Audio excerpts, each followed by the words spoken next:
guérit toutes les maladies.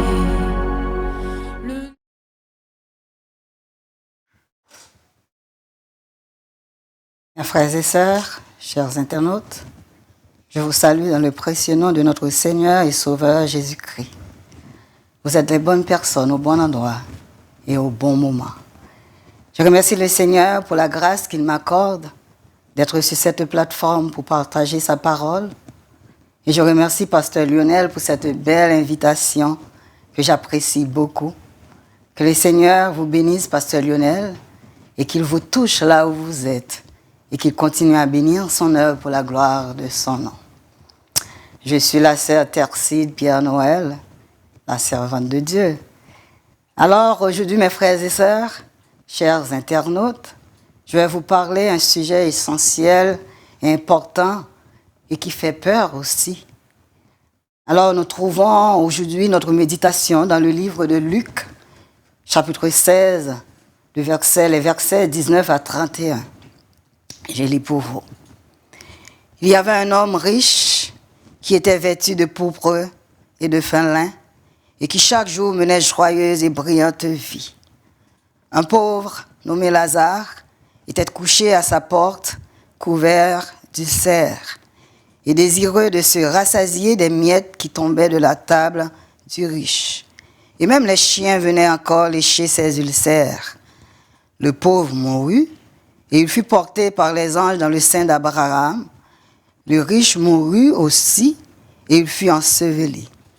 Dans le séjour des morts, il leva les yeux et, tandis qu'il était en proie au tourment, il vit de loin Abraham et Lazare dans son sein. Il s'écria, « Père Abraham, aie pitié de moi et envoie Lazare pour qu'il trempe le bout de son doigt dans l'eau et me rafraîchisse la langue, car je souffre cruellement dans cette flamme. » Abraham répondit, « Mon enfant, souviens-toi que tu as reçu tes biens pendant ta vie et que Lazare a eu les maux pendant la sienne. Maintenant, il est ici consolé et toi, tu souffres. D'ailleurs, il y a entre nous et vous un grand abîme, afin que ceux qui voudraient passer d'ici vers vous ou de là vers nous ne puissent le faire. » Le riche dit, « Je te prie donc, Père Abraham, d'envoyer Lazare dans la maison de mon père, car j'ai 5 frères. C'est pour qu'il leur atteste ces choses, afin qu'ils ne viennent pas aussi dans ce lieu de tourment. » Abraham répondit, « Ils ont Moïse et les prophètes, qu'ils les écoutent. » Et il dit, « Non, Père Abraham, mais si quelqu'un des morts va vers eux, ils se repentiront. » Et Abraham lui dit, « S'ils n'écoutent pas Moïse et les prophètes, ils ne se laisseront pas persuader quand même quelqu'un des morts ressusciterait. » Prions le Seigneur. Ton Père, nous te bénissons, nous te rendons grâce pour ce moment. Merci Seigneur, je t'invite par ton Saint-Esprit, prends toute la place, de bénir ta parole dans le précieux nom de Jésus. Amen.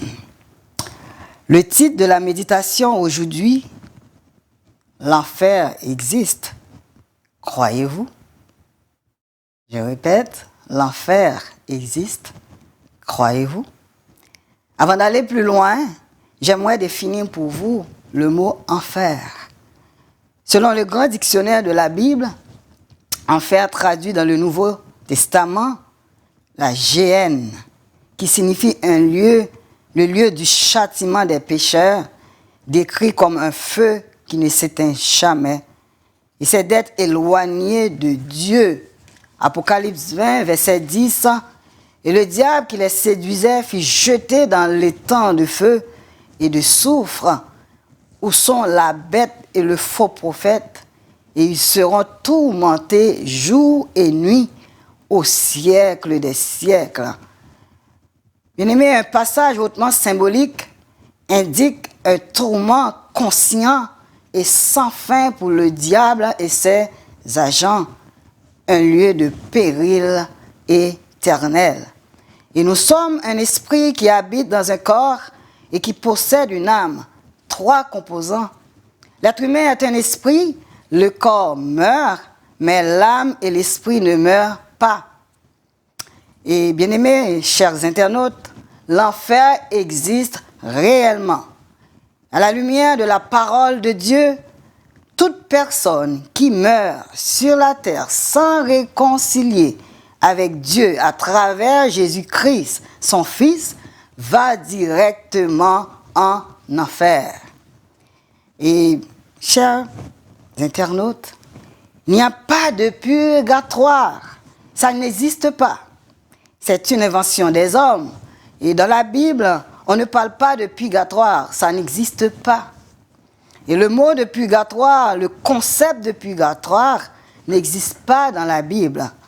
Et la Bible nous dit dans Hébreux, chapitre 9, verset 27, « Et comme il est réservé aux hommes de mourir une seule fois, après quoi vient le jugement. » On meurt une fois et vient le jugement. Il n'y a pas de purgatoire. Personne ne peut prier pour le salut de qui que ce soit après sa mort.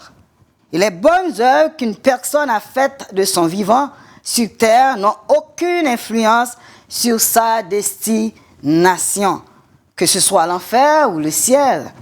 Seul Jésus donne la vie éternelle.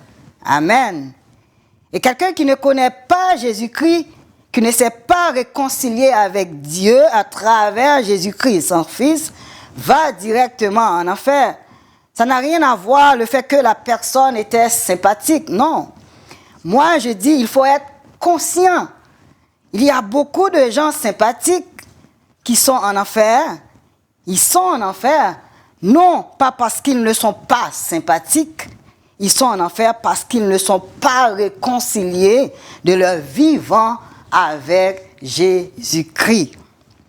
Et ça n'a rien à voir avec où j'ai fait plus de bien que de mal, le fait d'être bon, faire beaucoup de bien autour de moi, donc ça m'ouvre les portes du ciel. C'est faux, oui, c'est faux. Il y a une seule chose qui nous permet de rentrer au ciel, une seule chose, c'est d'être enfant de Dieu. Amen. Quelqu'un dise Amen avec moi. Et d'ailleurs, il y a beaucoup de gens sympas qui font le bien autour d'eux, qui passent devant chez vous et qui ne rentrent pas chez vous. Ils sont sympas, non? Mais vous ne les faites pas rentrer chez vous. Mais pourquoi? Parce que vous ne les connaissez pas.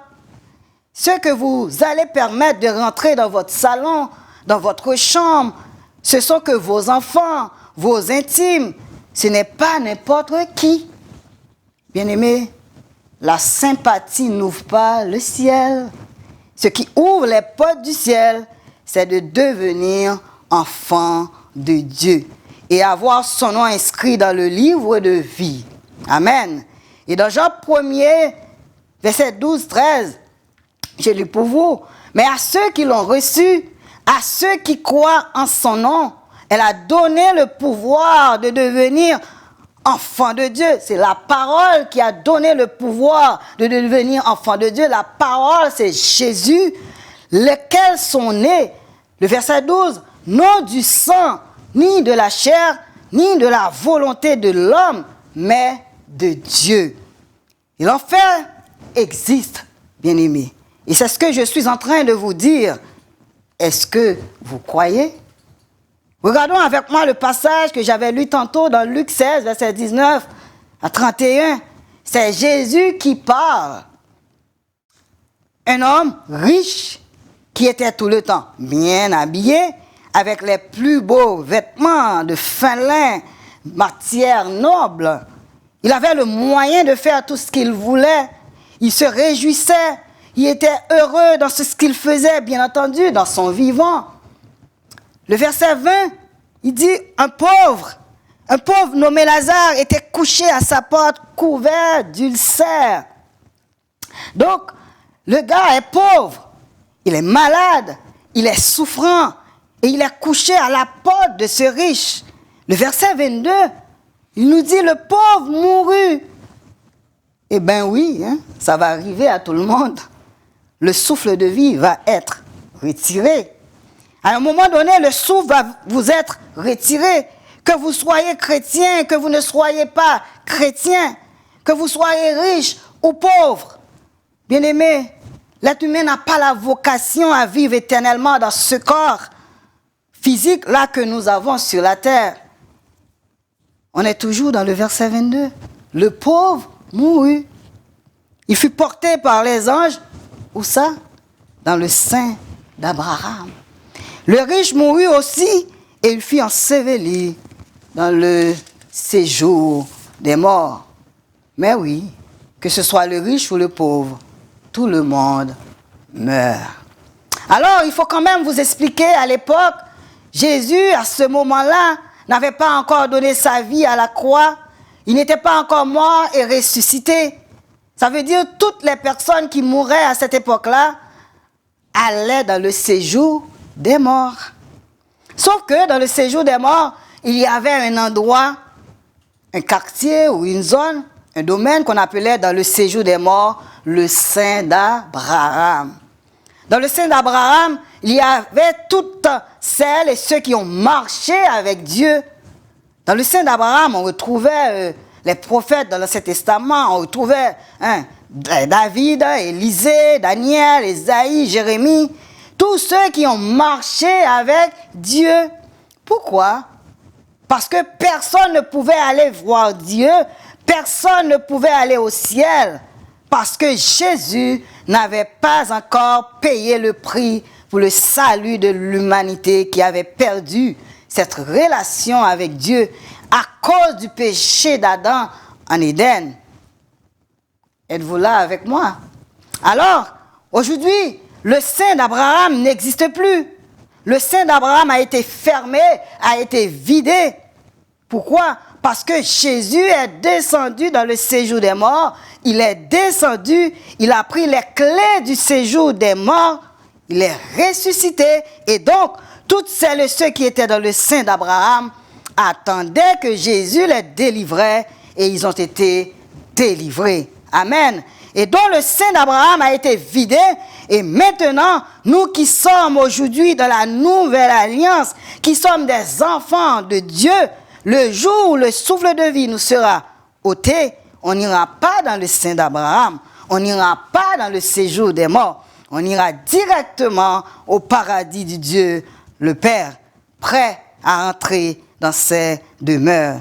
Dans Jean 14, verset 2, il dit, il y a plusieurs demeures dans la maison de mon Père. Si cela n'était pas, je vous l'aurais dit, je vais vous préparer une place.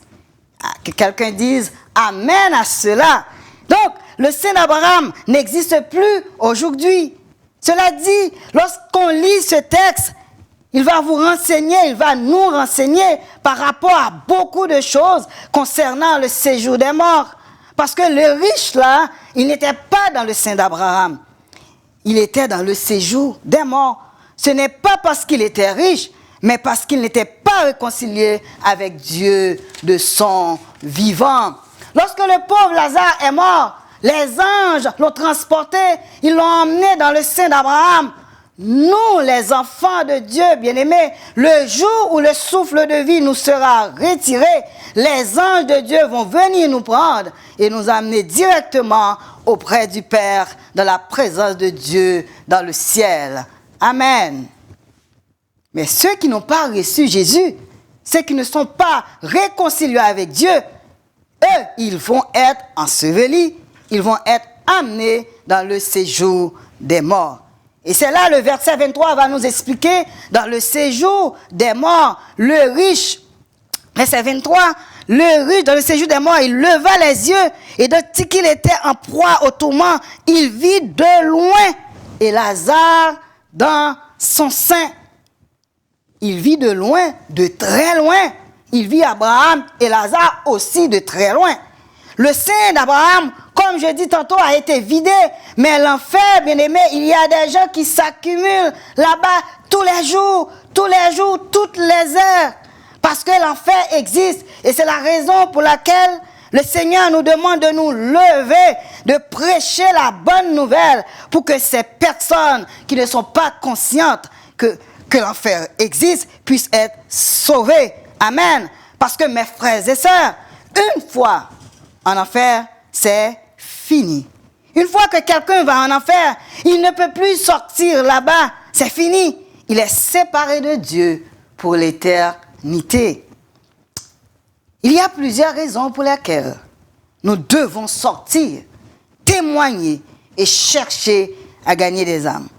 Pour aujourd'hui, nous allons voir 2 raisons. Et la première raison que nous devons sortir, témoigner, chercher à gagner des âmes, la première raison, c'est que l'enfer est un lieu de tourments éternels sans fin. L'enfer est un lieu de tourments éternels sans fin. Nous, dans Apocalypse 20, verset 10, tantôt je l'avais lu, et le diable qui les séduisait fut jeté dans l'étang de feu et de soufre où sont la bête et le faux prophète, et ils seront tourmentés jour et nuit au siècle des siècles. Dans Jean 3, verset 16, le verset 17, dit « Car Dieu a tant aimé le monde qu'il a donné son Fils unique, afin que quiconque croit dans lui ne périsse point, mais qu'il ait la vie éternelle. Dieu, en effet, n'a pas envoyé son Fils dans le monde pour qu'il juge le monde, mais pour que le monde soit sauvé. » Bien-aimé, ne pas croire en Jésus expose à un péril. Parce qu'il dit, quiconque croit en lui ne périsse point. Ne pas croire en Jésus expose à un péril. L'enfer n'est pas juste le contraire, l'opposé du paradis. L'enfer est un lieu de péril. Le saviez-vous? L'âme et l'esprit sont éternels. Ils ne meurent pas lorsque le corps meurt. Et les personnes en enfer sont conscientes. Le verset 24, il s'écria, « Père Abraham, aie pitié de moi et envoie Lazare pour qu'il trempe le bout de son doigt dans l'eau et me rafraîchisse la langue, car je souffre cruellement dans cette flamme. » Ils peuvent parler, les personnes en enfer sont conscientes. Ils peuvent parler en enfer. Ils ont la capacité de reconnaître les autres. Regardez, le riche reconnaît Abraham. Il voit Abraham, Lazare de loin. Il subit une douleur indestructible, multiforme. Le riche pensait à sa position sociale, bien-aimé, lorsqu'il était sur la terre. Allant à la poursuivre en enfer, il pensait à sa position sociale, à la poursuivre en enfer. Il a dit, envoie Lazare, emmène-moi à boire, va chercher ceci, va chercher cela. Bien-aimé, en enfer, il y a la perte de position totale. Il perd tout, il perd tout. Abraham lui répondit, mon enfant, souviens-toi. Ah bon, il y a un souvenir en enfer. Souviens-toi. Bien-aimé, en enfer, il n'y a pas de perte de mémoire en enfer. Perte de statut social, oui. En enfer, même des choses futiles deviennent extraordinaires. Le riche dit, envoie Lazare pour qu'il trempe le bout de son doigt dans l'eau et me rafraîchisse la langue. Une goutte, une seule goutte. Il a soif parce qu'il n'est pas réconcilié avec Dieu dans son vivant. Il souffre en enfer. Personne ne peut s'adapter à l'enfer. La souffrance y est terrible. Une souffrance spirituelle, éloignée de celui qui est la source de la vie. 2 Thessaloniciens, chapitre 1er, les versets 6 à 9, je lis pour vous. 2 Thessaloniciens, chapitre 1er, versets 6 à 9. Car il est de la justice de Dieu de rendre affliction à ceux qui vous affligent et de vous donner à vous qui êtes affligés du repos avec nous. Lorsque le Seigneur Jésus apparaîtra du ciel avec les anges de sa puissance au milieu d'une flamme de feu pour punir ceux qui ne connaissent pas Dieu, pour punir ceux qui ne connaissent pas Dieu et qui n'obéissent pas à l'évangile de notre Seigneur Jésus-Christ. Ce n'est pas moi qui le dit, hein? C'est la parole de Dieu. Au milieu d'une flamme de feu pour punir ceux qui ne connaissent pas Dieu et qui ne m'obéissent pas à l'évangile de notre Seigneur Jésus. Ils auront pour châtiment quoi? Une ruine éternelle, loin de la face du Seigneur et de la gloire de sa force. Amen. Une souffrance éternelle, émotionnelle, une souffrance mentale, parce qu'il y a des regrets, bien-aimés, des souvenirs, des tourments, des cris, la peur, des grincements de dents. Dans le verset 27, dans Luc 16, le verset 27, le riche dit, « Je te prie donc, Père Abraham, d'envoyer Lazare dans la maison de mon père, car j'ai 5 frères. » Le donc, je te prie donc, bien-aimé, le donc, il y a une compréhension du fait que c'est fini pour lui. Le donc nous pousse à dire que c'est fini pour lui. C'est le constat d'une situation irrévocable. La deuxième raison pour laquelle nous devons sortir, témoigner et chercher à gagner des âmes. Les personnes qui sont en enfer espèrent de vous que vous deveniez un gagneur d'âmes pour sauver leurs proches.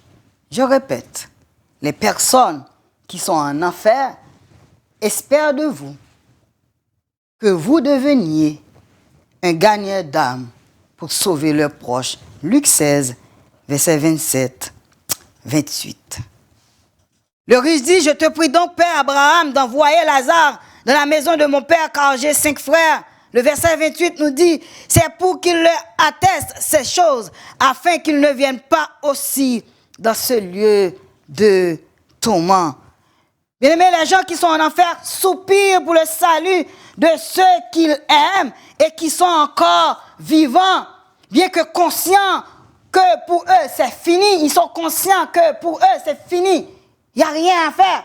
Mais ils espèrent que leurs proches ne subissent pas le même sort qu'en enfer. Ils espèrent que quelqu'un va se lever pour prêcher Christ à leurs proches. C'est comme si en enfer, ils deviennent des évangélistes qui ne peuvent rien faire. Ils deviennent des évangélistes parce qu'ils espèrent que quelqu'un va se lever pour prêcher Christ à leurs proches. Matthieu 28, verset 19 à 20, que bon nombre d'entre vous connaissent. Il dit, allez, faites de toutes les nations des disciples, les baptisant au nom du Père, du Fils et du Saint-Esprit, le verset 20, et enseigne-leur à observer tout ce que je vous ai prescrit. Et voici, je suis avec vous tous les jours jusqu'à la fin du monde. C'est Jésus qui parle. Amen. Ces paroles constituent la grande mission que Christ confie à ses disciples de toutes les générations à l'œuvre missionnaire de l'Église. Mes frères et sœurs en Christ, chers internautes, ceux qui peuvent faire quelque chose pour le salut des âmes, ce sont les vivants, c'est-à-dire nous. Voilà, bien-aimés, comprenons que l'enfer existe et c'est une des raisons pour laquelle nous devons sortir, nous devons prêcher la bonne nouvelle, nous devons évangéliser, nous devons témoigner le Christ et chercher à gagner le plus d'âmes possible. Êtes-vous toujours avec moi? Amen. Je dis Amen pour vous. En conclusion, chers internautes, l'enfer existe. C'est un lieu de tourment éternel, un lieu où Dieu a retiré sa présence. Dieu n'a pas créé l'homme pour aller en enfer, mais non, Dieu nous a créés pour être en parfaite communion avec lui. Amen. Demandons au Seigneur de nous accorder la grâce, de capter son cœur, de nous réjouir lorsqu'une âme est sauvée et de ne pas nous sentir à l'aise tant qu'il y a des personnes qui sont encore en voie d'aller en enfer ou sur le chemin de l'enfer. Le cœur de Dieu pleure à chaque fois qu'il y a une âme qui va en enfer. Et une seule âme sauvée rend le ciel et Dieu plus joyeux. Luc 15, verset 7 et le verset 10. Que son esprit nous pique au vif d'aller propager la bonne nouvelle pour aller chercher les âmes perdues. Parce que les personnes en enfer espèrent que nous devenions des gagneurs d'âmes pour sauver leurs proches. À 1er verset 8, mais vous recevez une puissance, le Saint-Esprit survenant sur vous, et vous serez mes témoins à Jérusalem, dans toute la Judée, dans la Samarie, et jusqu'à l'extrémité de la terre. Apôtre Paul dit dans 1 Corinthiens 9, le verset 16, si j'annonce l'évangile, ce n'est pas pour moi un sujet de gloire, car la nécessité m'en est imposée. Et malheur à moi, si je n'annonce pas l'évangile. Bien-aimés, ça devrait être nos paroles aussi dans ces jours-ci. Jésus a dit, sans moi, vous ne pouvez rien faire. Jean 15, verset 5. Et c'est Jésus lui-même qui le fera par son Saint-Esprit. Il s'est livré lui-même sur la croix. Son sang a coulé pour nous sauver, libérer du péché et de la mort. Et en lui, Dieu nous a fait don de sa grâce. Il nous donne la vie éternelle. Il a tout accompli pour nous. Car il est avec nous tous les jours jusqu'à la fin du monde. C'est ce qu'il nous dit dans Matthieu 28, verset 20. Aujourd'hui, je lance un appel à vous qui m'écoutez, qui ne s'est pas encore réconcilié avec Dieu à travers son Fils Jésus. Si ce message vous touche, votre cœur, si vous voulez savoir davantage et donner votre vie à Jésus, n'hésitez pas à communiquer à Pasteur Lionel Jean-Denis au 514-571-2196. Il aura le soin de s'entretenir avec vous. Il vous aidera avec l'aide du Saint-Esprit à retrouver la bonne voie. Chers internautes, Jésus revient bientôt. Où serez-vous après la mort? Dans le séjour des morts ou au ciel, dans la présence de Dieu? Jésus veut nous délivrer de tout ce que ce monde nous offre aujourd'hui. La peur, l'angoisse, l'anxiété, la tristesse, la pauvreté, l'incertitude, la haine, l'égoïsme, la jalousie, les querelles, le manque de pardon, l'impudicité, les sectes, l'idolâtrie, l'envie des actes abominables, la cruauté. Ce sont les œuvres de la chair. Mais aussi, il veut nous remplir du fruit de l'esprit. L'amour, la joie, la paix, la patience, la bonté, l'amiabilité, la fidélité, la douceur, la maîtrise de soi. Galates 5, verset 19 à 22. Il suffit de déposer tout à ses pieds. Matthieu 11, verset 28 nous dit, « Venez à moi, vous tous qui êtes fatigués, chargés, et je vous donnerai du repos. » N'attendez pas. Ne voyez pas à demain. Ce que vous pouvez faire aujourd'hui. Jésus frappe. Il frappe encore. Allez vous ouvrir votre cœur pour qu'il puisse entrer. C'est le roi de gloire. Que le roi de gloire fasse son entrée. Amen. Marc 8, verset 38, pour terminer. Et que sert-il à un homme de gagner tout le monde s'il perd son âme? Bien-aimés, chers internautes, mes frères et sœurs en Jésus-Christ, l'enfer existe. Croyez-vous? Prenez une décision dès aujourd'hui. Que le Seigneur vous bénisse abondamment. Amen. Merci Seigneur.